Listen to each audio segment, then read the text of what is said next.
It is necessary to intentionally program your mind for what you want and what you want to become. This idea has become more and more and more prevalent, more present, more important in my mind as I realize the significance of it. And I want you to understand just how significant this is. I'm going to read a little blurb that I wrote the other day that dives deeper into this topic. Faith in knowing that you're going to make it is paramount. Let's talk about faith for a second. Faith is a little bit different than belief, because belief is something that stands on the shoulders of direct experience. Direct experience of what we've seen, something that's been proven to us, something that we've heard. That's where belief comes in. Where faith comes in is something that we have no direct experience of. Something that we do not see, hear, touch, taste, smell. Something we can't even feel. That's faith. So let me read this again. Faith in knowing that you are going to make it, that you're going to win, is paramount. Let me read further. You want to do so many things, but your lack of self-belief in your abilities prevents you from dreaming, because you intuitively know that having a desire or want for something creates suffering. I remember this part of this idea comes from Naval Ravikant, where he talks about having too many desires makes us too unhappy. To choose to desire is to choose to be unhappy with reality until we have attained it. Now that is one perspective. Another perspective could be, enjoying the process of the desiring and of being on the path. But I digress. Let me continue.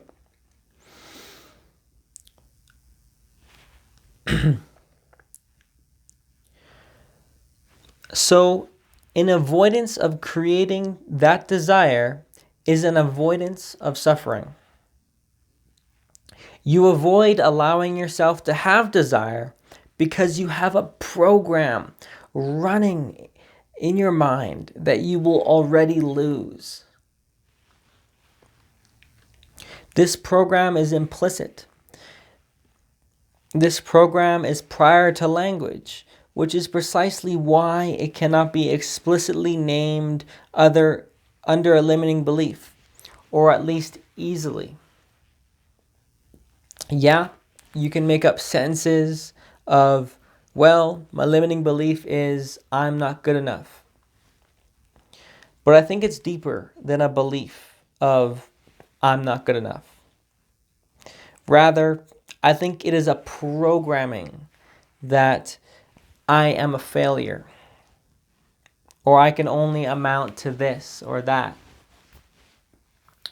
If you think about how programming and beliefs relate to each other,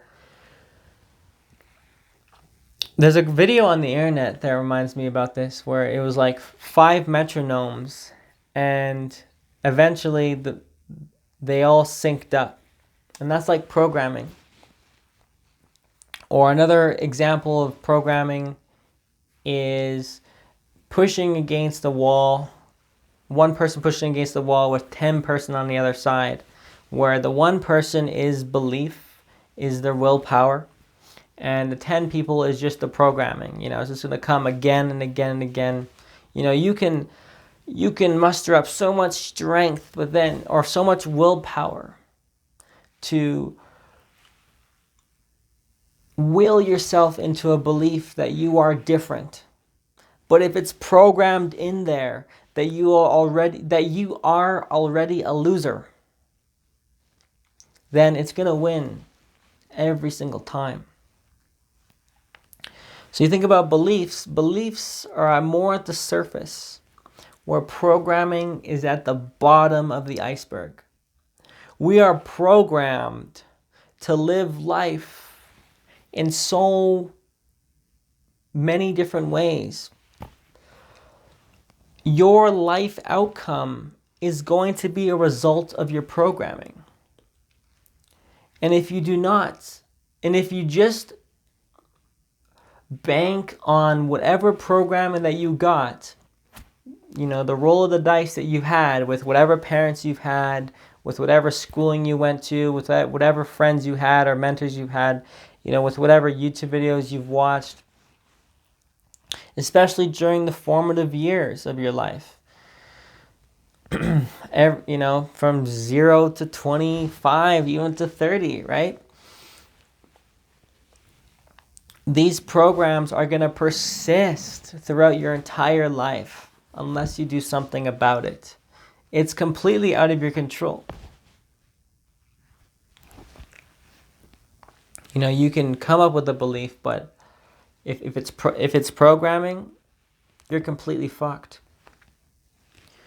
So, let me continue.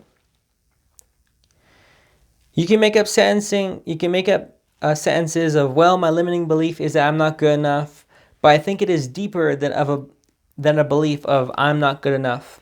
Rather, I think it's programming that I am a failure. The identity of a failure is grounded in the mirror neurons in your brain, just mimicking whatever it sees through whatever is the prevailing narrative of direct experience.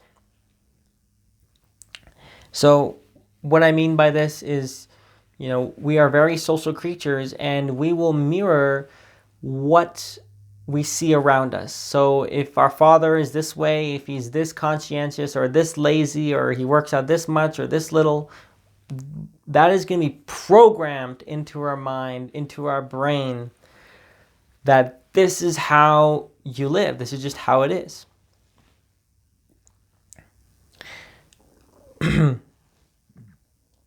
So the identity of a failure is grounded in all the direct experiences that you've had. And whatever is the most prevalent, whatever actually comes into your consciousness the most, right? So that's why it says you are the top 5 people that you're around.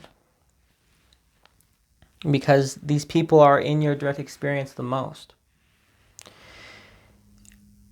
So, if the prevailing narrative of direct experience is an embodiment of mediocrity and a perception of deficiency, inadequacy, scarcity, deficit, lack, etc., then you will become that embodiment and you will become that perception. So let me give an example, right? If your father is an embodiment of a loser, of someone that cannot show his emotions, if your father is someone that has never been a self-starter to push himself, if your father has never been able to put that cupcake down and actually been able to pick up some weights and hit the gym, you're going to become that, or your mother. Whatever the ways your parents are, you are going to become.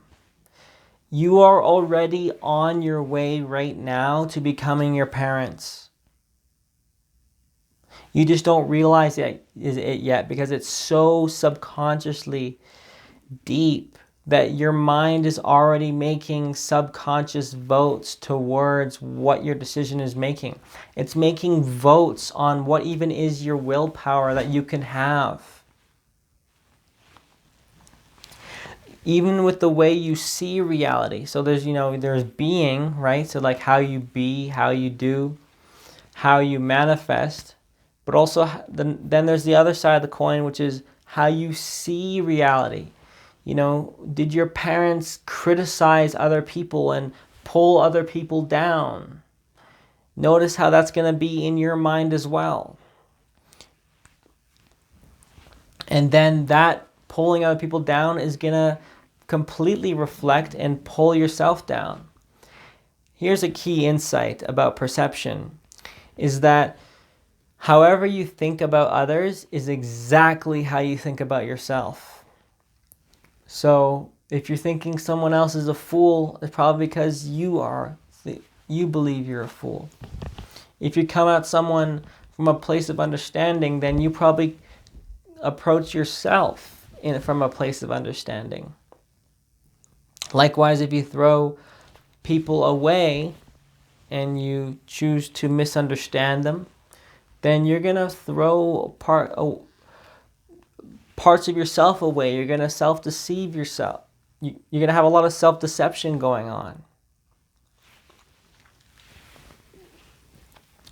If you're, I'm going to say your parents, but really anyone that has really influenced you, or even someone that you listen to every day, there's this saying where, you're going to pick up the shadow of your teachers. Well, this is the shadow where, how do they see reality? Do they just see things as like things working? Are they coming from a place of abundance where they have a mindset that there's just so many opportunities and life in reality is just so abundant? Or are they saying like there's so much scarcity and they're always penny pinching and they're always trying to find ways to save money?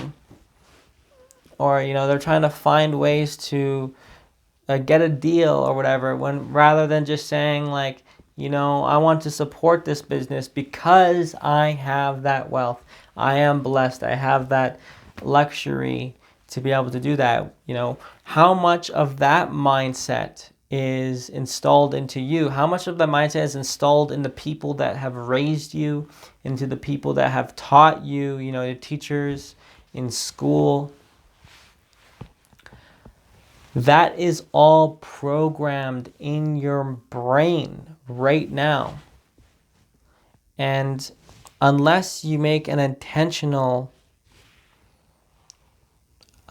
shift, you're just going to live the rest of your life being that mediocrity, the mediocre way of being, and that mediocre perception of reality. So let me finish this off here with this proposition in mind, and the proposition being that, whatever you're most present around, you will become. If you're present around mediocre people, guess what? You're going to be a mediocre person. If you're present around negative people, guess what? You're going to be a negative person. If you're present around people that have a scarcity mindset, where they're saying, what if, rather than an abundance mindset where it's like, even if I'm going to, even if I'm going to be able to get it done or do it or make it. You're going to embody those perceptions.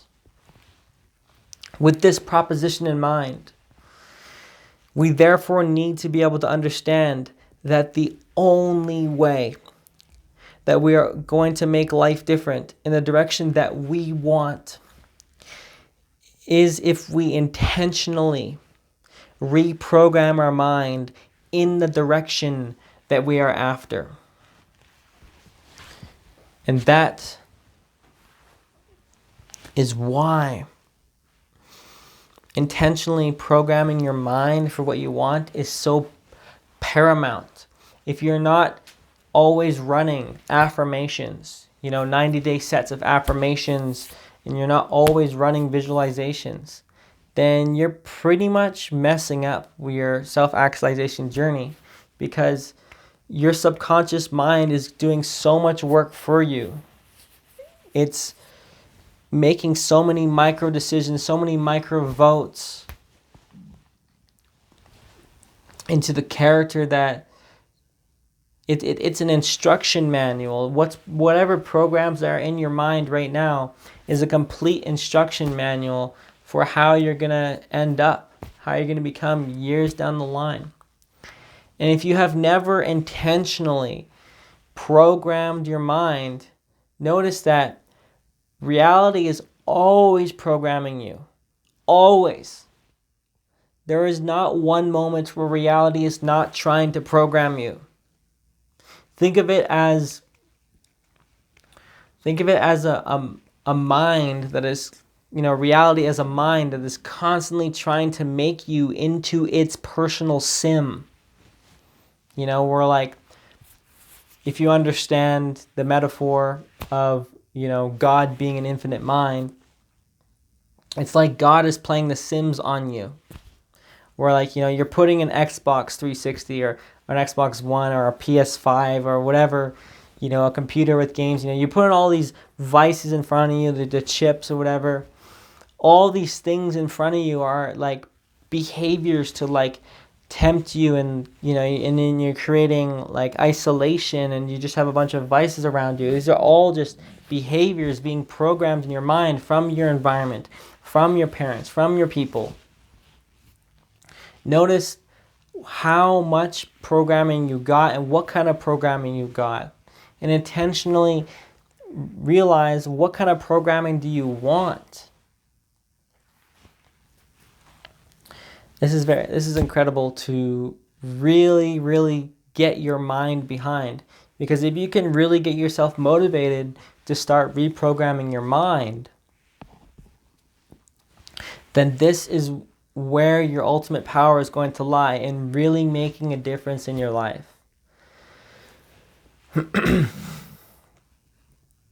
Otherwise, you can believe all you want that you're going to make it, but if you can't program your mind into, if you can't program your mind into the program of, this is the person that just makes it, then you're fucked.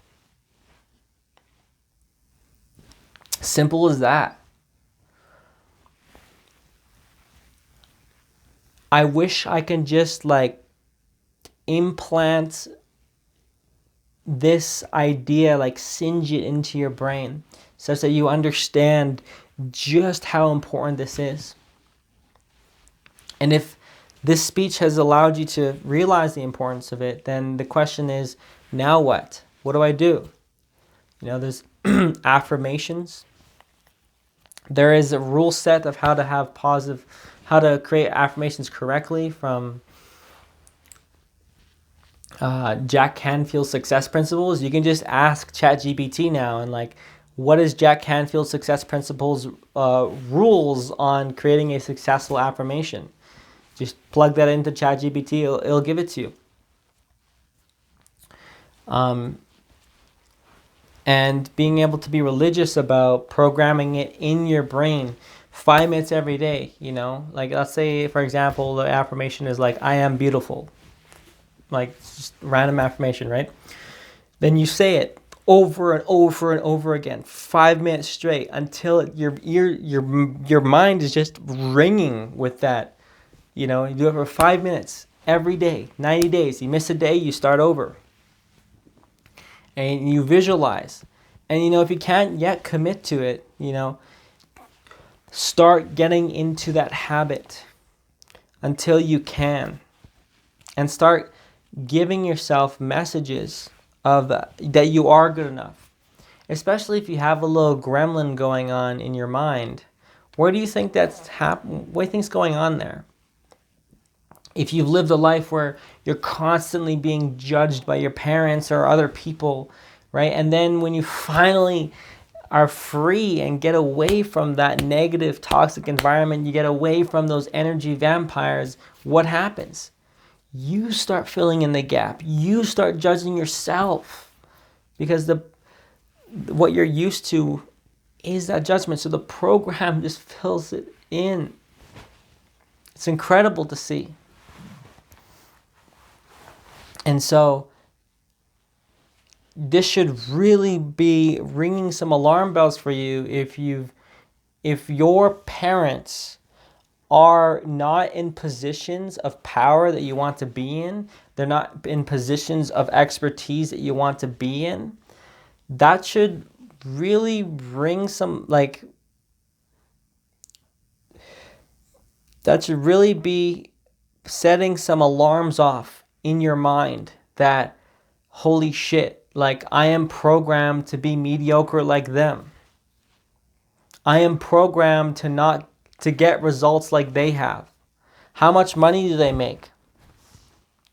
You're programmed to make that much.